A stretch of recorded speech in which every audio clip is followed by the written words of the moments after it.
Today, we are going to talk about three individuals that I've worked with for several years now and how we were able to increase their cash value. You will see a huge increase in cash value in the first year alone. And when I say increase in cash value, we're going to look at policies they were shown when they first expressed interest in whole life insurance. They had spoken with another company. They looked at illustrations. They decided not to move forward. They said, no way am I going to put money into a whole life insurance policy. And then they decided to look at it again. We were fortunate enough where they did decide to reach out to us. We showed them different options and they decided to move forward. They said, yes, I would like a whole life insurance policy that is maximized for the cash value. So what we're going to look at specifically are three individuals named Alex, Max, and Joe. We've got the funding amounts here. One funded 7 figures per year, $1 million per year. Another funds $100,000 per year, 6 figures. And then we have Joe funding $10,000 per year. And these are the actual numbers that these individuals fund into their life insurance policies. Now, first we'll look at examples where they saw it and said, no. One individual expressed, why would I do this? Like, why would I put money in here? It didn't make sense to him. And then we'll look at the option that they said yes to. And we'll compare the two side by side.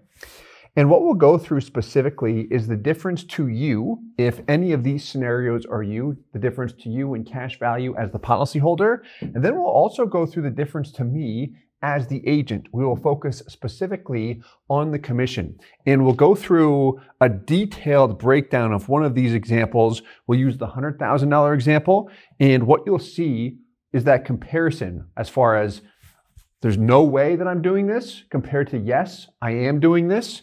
But what we'll look at in the comparison is the same company, same product, and then we'll compare the cash value and commission as we look at it. But let's begin with the no way and yes way examples, shall we?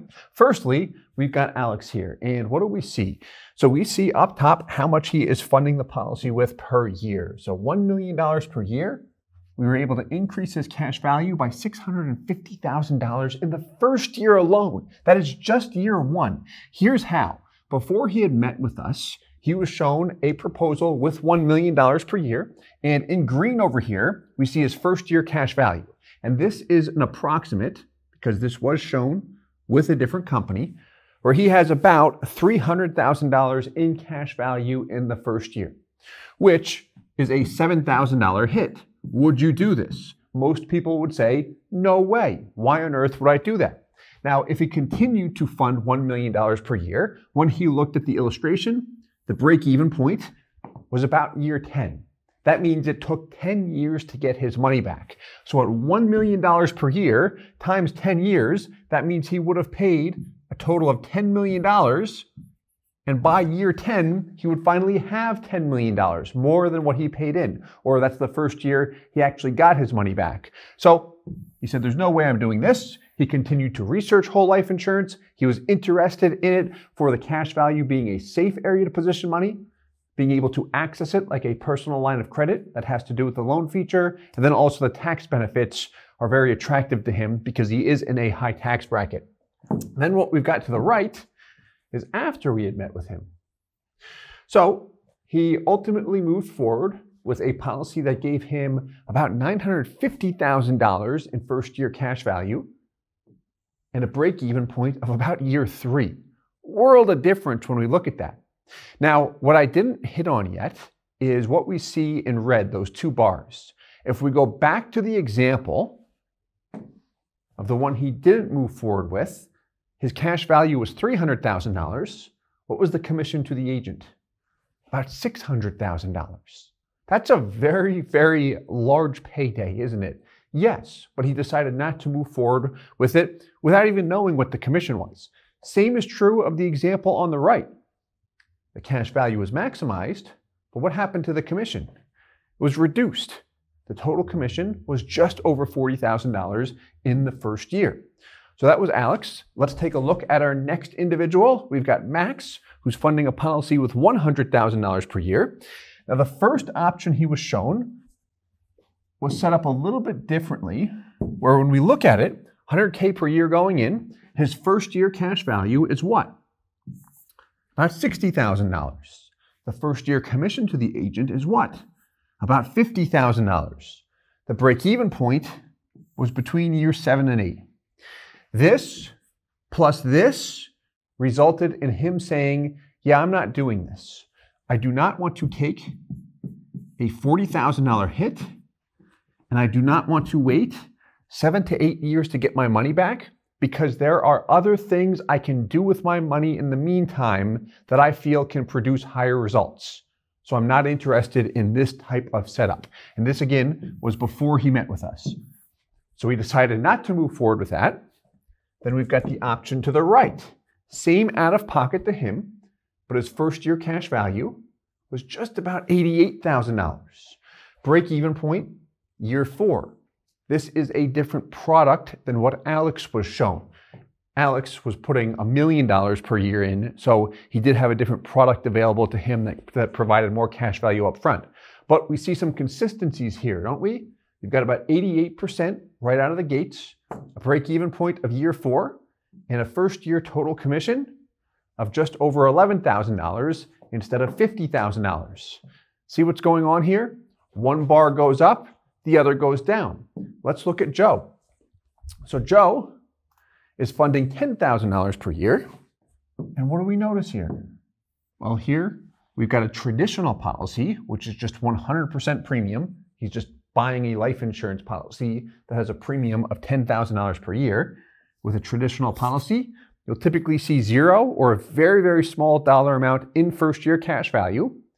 There's the initial commission in the first year, $8,500, and a break-even point of between years 10 and 15. That is not attractive. That's actually the most commonly type of whole life insurance product or design that is sold because it's very straightforward. I pay a premium, I have a life insurance policy, and oh, by the way, you've got cash value that eventually builds up over time. Then we've got a policy to the right after we connected with them, $8,700 in first year cash value, the commission about $1,100. That's the total amount, by the way, and a break-even point of year 5. So you can see that trend. What's going on here? In order to maximize the cash value, we're designing the policy. I'm going to go through the specific details in a minute. We're designing it with a minimum premium, maximizing the cash value. But when you do that, for the agent, what will happen is that compensation will go down. Now, there are renewal commissions. So as long as an individual keeps the policy and they decide to continue to fund it, there is a small commission that is continuously paid to the agent through the 10th year with most policies. And you'll see that in the example we're going to look at. Let's take a look at the example of the $100,000 per year policy. So that one, do you remember what the first year cash value was in the first example he was shown? It was about $60,000 compared to what? The second example was about $88,000 in cash value. So his plan initially was to fund $100K per year for about 10 years. So let's take a look at that policy. And this will be interesting here.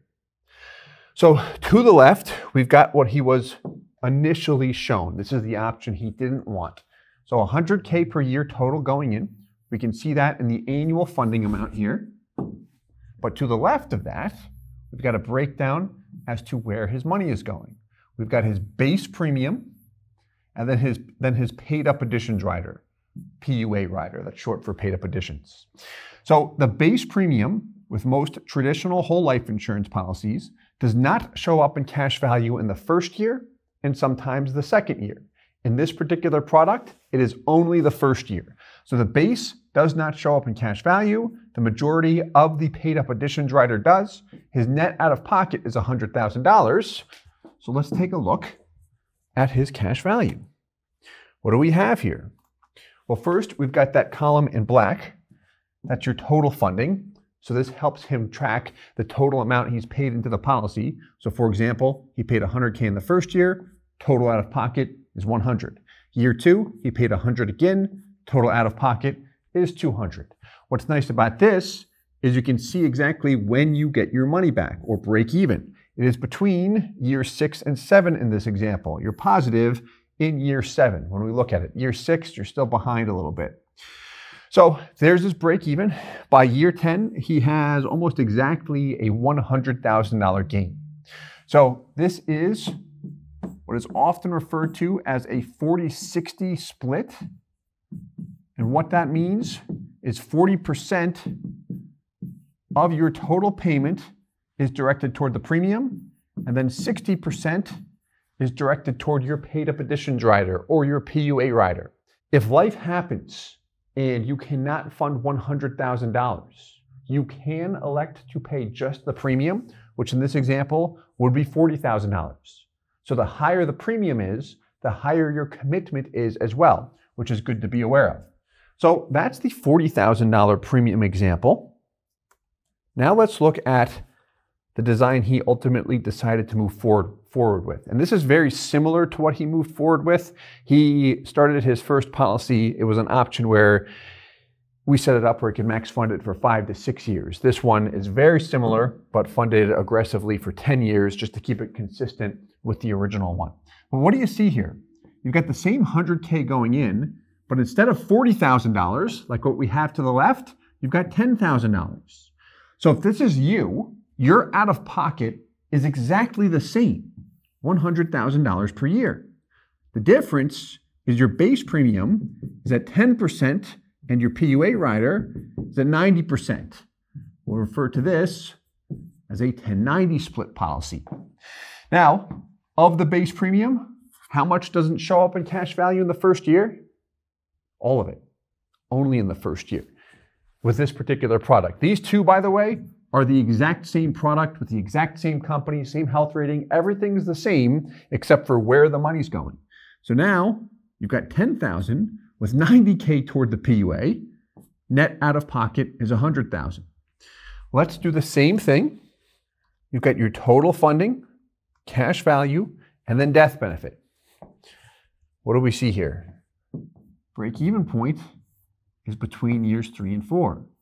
What was that compared to the example on the left? Between years 6 and 7. Again, the exact same product. What's your minimum commitment here? If he says, hey, I can't or I don't want to fund the full $100,000 this year or any year, the minimum commitment is the $10,000. There is, by the way, quick side note, a term insurance rider attached to prevent a MEC occurring in this example, and the base premium plus the term rider in this particular design comes out to just about $10,000. Slightly higher in the first year, but it's just rounding off here.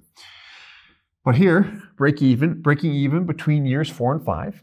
And when we look at year 10, you've got about $60,000 more in cash value, and the death benefit is a little bit less. So we see the difference by year 10 is about $60,000. Here we go. So here's your cash value difference. This simply shows you how much more or less you have in cash value with the policy with the minimum base premium compared to the example to the left with the higher base premium. And what do you notice here? Well, it starts out with more, about $30,000 more. What happens? It pulls away.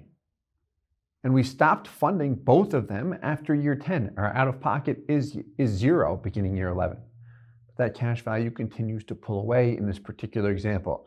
You'll see the exact same thing if we were to look at the guaranteed cash values. But that's point number 3. Do you remember what point number 3 was? It was the difference to you, the policyholder. So we see the difference to you is more cash value by going with the option that they said yes to, which was the high cash value design. He didn't move forward with the option that took away more cash value up front and committed him to a higher premium. Then he's stressed out, he's thinking about the high dollar amount he has to pay every year. No, make it very flexible so it's not stressful, and then I can operate at a faster pace. So what's the difference to the agent when we look at this example? Let's take a look. So here we go. Example to the left. First year commission with this product is about $36,000 in the first year. On the slide, we had about a $50,000 first year commission. Why we had that is because a different company was shown that pays a higher commission rate than the product and company we're showing here. This one has a lower commission, but $36,000 in the first year. which is primarily generated from the base premium, and then you've got renewals. Your total commission tallies up all of the yearly commissions. So if this is me, I would make about $36,000 in the first year, and then the 10-year value of this, assuming he paid in $100,000 per year, would be almost $73,000. Compared to this, same company, same product, different setup. Same as the graph we looked at, we're just seeing the actual details here now. So what do you notice? Yearly commission, $11,000 and change. There's your renewal commissions. But look at the total commission here. If you look at year 10, with this option, you, assuming you're the agent, make $42,000, $42,550. With the first example, you make close to that, a little bit less, but close to that in the first year alone. So there is a drastic difference in the compensation when we look at the differences. Now, to be very clear here, I'm not saying that insurance agents are bad because they make high commissions off of policies. That's not what I am saying. How we drive our business is primarily through setting up life insurance policies. And if you do decide to take a policy out with us, we're paid a commission from the insurance company for bringing them that business. And all companies have different commission rates when you look at it. But again, I'm not saying that agents are bad by any means. However, if I'm a consumer speaking to an agent and I express that I want to fund $100K per year, I want flexibility, so I'm not billed for it. So I would want the minimum premium allowed, in this example, $10,000. This option gives me the most cash value on a guaranteed and non-guaranteed basis. I've got more money from start to finish as the policyholder. The agent, in my opinion, still makes money here. It's not as if that's a low amount by any means. If you sell 10 of these, you're over $100,000 in income. 10 policies is not that many to service when you look at it. It's less than one per month. But if I know that you want this, or let's say I'm the policyholder, you're the agent, you know that I want maximum cash value, and you put me in this, then what happens? Well, if I find out about this afterwards, I might be a little upset or very upset with not being shown this as an option because it gives me more cash value. So my point is transparency is very important here. So to wrap this up, how do we maximize the cash value, or how can you increase the cash value of a whole life insurance policy? The key is reducing the base premium and maximizing that PUA rider, to use a technical term there. And if you say, okay, that's too confusing, what I would do is request different options and say, I'd like to see a policy that gives me somewhere between 80 and 90% in cash value in the first year. And I'd like to see at least 2 or 3 different options, 2 or 3 different products with more than one company. That's where I would start. If someone said, tell me in 10 seconds what to do, I'm about to meet with a company, I'm interested in a whole life insurance policy for maximum cash value, I would say, ask for 80 to 90% in the first year, make sure it's with one of the major mutual companies, and see if you can look at more than just one company. That way you've got some variety, then you can review the numbers and select the option that you feel is best for you. But anyway, I do hope that this helps. If it did, please let us know. Please leave a comment below, hit the like button, subscribe for more. And as always, I hope this helps. Thanks so much. Hey guys, Steve here with IBC Global. Thank you so much for watching the video. If you're interested in a whole life insurance policy and you'd like to work with our company in setting it up, please visit our website, ibcglobalinc.com. We would love to work with you. If you have any questions, please leave them in the comments below. And as always, I hope this helps.